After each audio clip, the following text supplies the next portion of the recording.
Olá, alunos sexto ano, tudo bem com vocês? Espero que vocês estejam muito bem. Hoje nós vamos falar aí, começar na página 118, dar continuidade. Perdão, pessoal, na página 116 até a página 121 com as atividades que embaixo vai estar o podcast aí para vocês acessarem, ok?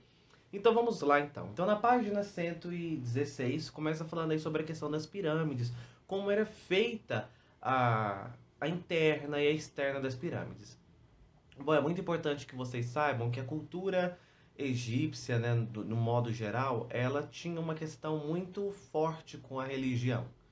E as pirâmides, elas representavam tanto para mostrar para a eternidade, tanto quanto na vida após a morte.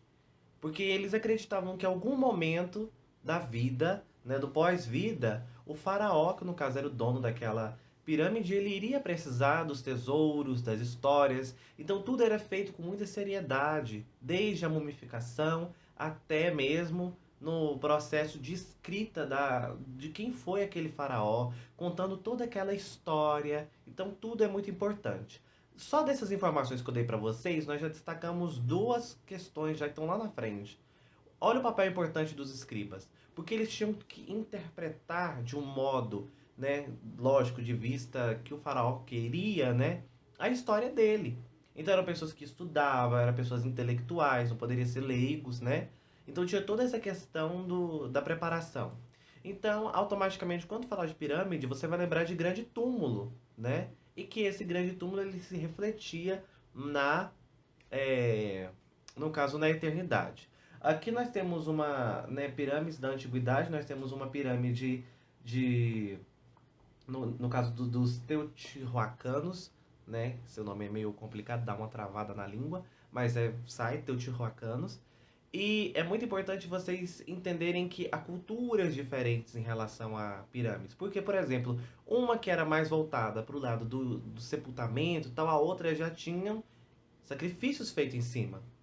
Então, ou seja, são culturas que parecem, mas não têm significados e têm ritos diferentes. Olha que interessante.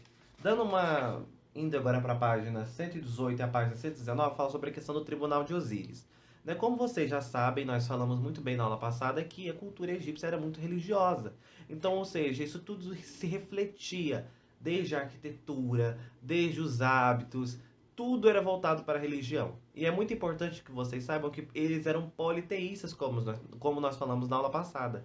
Então, já que eles eram politeístas, cada núcleo acreditava em um deus. Entendeu? Tinha o seu, tipo, vou citar um exemplo aqui para vocês entenderem basicamente o que eu estou falando. É igual, por exemplo, a religião católica hoje em dia. Nós sabemos que tem diversos santos, né? Mais ou menos assim. Mas é uma religião só. Mas cada um, peraí, tem um que se afiniza mais pro lado do santo tal, outro se afiniza pro lado do santo tal, entendeu? Basicamente assim. Só para vocês assimilarem o que eu tô querendo dizer para vocês. Mas que é apenas você perguntar, ah, não, sou católico, ah, não. Então tá bom então. Então, né, mas sou adepto a tal santo. Só para vocês entenderem aí como que funcionava. Então o que acontece? No tribunal de Osíris, acreditava-se que após a morte, o ser ele era, né, no caso, ele saía, no caso a alma dele era levada e o coração dele era pesado, correto?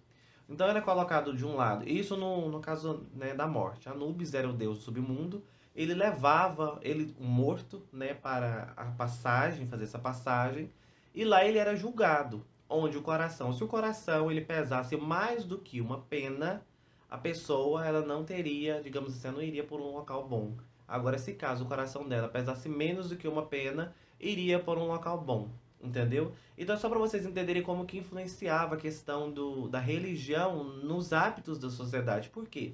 Eles entendiam que se caso eles fossem bons, praticassem aí, no caso, digamos assim, vamos lá, durante a vida, eles não praticassem a maldade, tanto com os animais, né, enfim, com seus semelhantes, então, tecnicamente, eles eram pertencentes ao céu, né? No caso, não céu, é um lugar bom. Então, no caso, o tribunal estava Osíris e suas duas esposas, no caso Íris e Néftis, que o ajudavam, né, durante a escolha, durante aquele julgamento. Tinha uma outra deusa também, que tinha, né, enfim, o corpo de leão, cabeça de crocodilo, enfim, que ficava ali também para poder auxiliar. Enfim, era só para vocês entenderem como que funcionava a questão da religião voltada também para o pós-vida, né? Como que eles acreditavam nisso. Então é muito importante fazer no presente para que quando chegar lá no pós-vida, essa pessoa conseguir passar por esse tribunal, digamos assim, por essa fase de julgamento e ir para um local melhor, vamos dizer assim. É muito importante que vocês saibam também, pessoal, que a morte de um faraó era um evento. Porque como vocês bem sabem, o faraó era, digamos assim, a figura máxima no Antigo Egito. Porque ele era um representante divino na Terra. Então, ou seja, tudo, desde as pirâmides, desde tudo quando um faraó ele morria, né, vamos dizer assim, tudo era muito bem planejado antes, né? Vai passar por tal parte, vai entrar por tal parte no rio, a cama, no caso, digamos assim, um local onde ele vai ser enterrado, né? Digamos assim, sepultado, vai ser assim, assim, assim. Vamos utilizar tais produtos, porque tal. Só para vocês entenderem, porque eles acreditavam que mais cedo ou mais tarde iriam precisar daquilo ali, né? No caso do corpo, das riquezas, né? Olha que interessante. Então, basicamente, essa que foi a nossa aula de hoje, um pouquinho da cultura. Fique agora com o nosso podcast e qualquer dúvida pode nos chamar na plataforma ou no WhatsApp, correto? Um abraço e tchau, tchau.